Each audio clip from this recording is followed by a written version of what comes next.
Okay, so let's do another number from that assignment. Okay, let's do number 7. So as you can see, number 7, it's a bit different from number 1 because you have like terms on opposite sides of the equation. So the first step is to put all like terms together. So these two are like terms and they're the constants. And remember, constants are the values with no variables, okay? So these two need to be together and these two need to be together because they're like terms. Both of them have the same variable with the same index, okay? 5p to the first power. So let's move and put the numbers with the variables first together, okay? So I can either move 5p to this side or I can move 8p to the other side. It doesn't matter, okay, as long as they're on the same side. But for the purposes of this, I would rather move the 5p to this side so that we end up with a positive number attached to a variable, okay? So this is positive 5. Remember, if there's no sign, it's positive, okay? So how do I move and get rid of the positive 5 on this side so I can move it to the other side? I need to use the inverse reciprocal or opposite operation. I need to make this 5p equal to 0. So what I need to do is I need to subtract 5p from the left side. And now in algebra, in order to keep the equation equal, whatever you do to the left side, you need to do to the right side. So if I subtracted 5p here, I need to do the same to the other side. So I will just put it below the 8p. Okay. Now there are some of you I know who will do this. 5p minus 14 is equal to 8p plus 4. And then you do this, minus 5p minus 5p.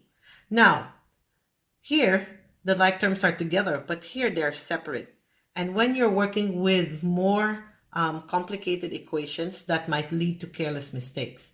So, this one organizes your calculations better because you are already putting the like terms beside each other rather than separate. Okay, so my suggestion, do it column form.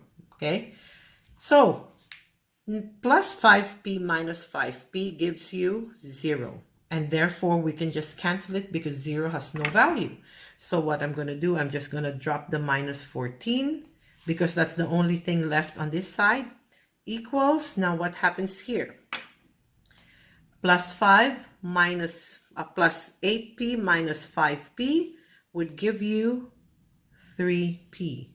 Okay, so I just put in the 3p here and bring down the constant plus 4. Okay, so now the next step is we need to move this 4 to the other side. Now some of you will be doing this already.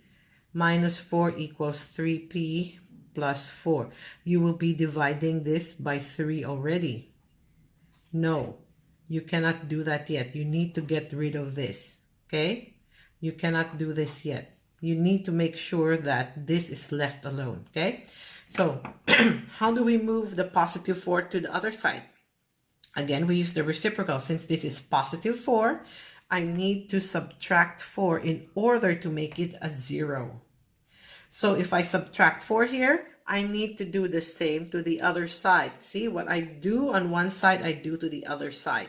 Okay, so this one becomes 0. And 0 has no value, so I can cancel.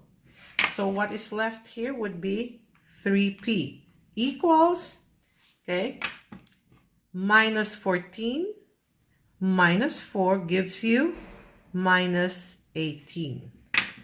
So we are left with minus 18 equals 3p, okay? So now, how do I get rid of the 3 here so that p is by itself? Now, this is a multiplication operation, okay? So what is the inverse reciprocal or opposite operation of multiplication? It's division, okay? So I divide this, divided by 3. And as usual, I do the same thing to the other side, divided by 3. Okay? So 3 divided by 3 is equal to 1. So you're left with 1p. equals, now look at this one, negative divided by positive. Negative divided by positive will always give you a negative answer. Okay? As long as the signs are different, it will always be negative. So negative 18 divided by 3 is equal to negative 6. Now, we said that if the variable is 1, we can just remove it because 1 is identity property of multiplication.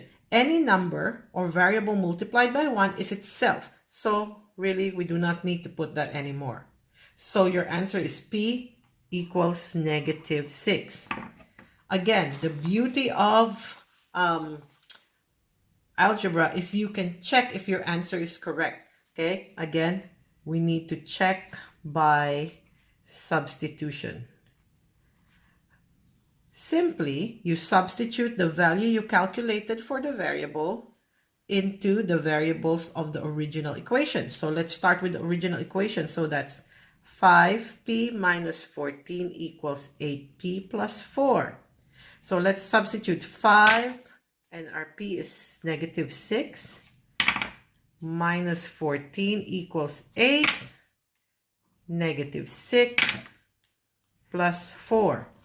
5 times negative 6 is negative 30 minus 14 equals 8 times negative 6 is negative 48 plus 4. So minus 30 minus 14 gives you minus 44 equals minus 48 plus 4 gives you minus 44. Now, if both sides of the equations are equal, okay, that means your calculation for the variable is correct. Okay? Bye-bye.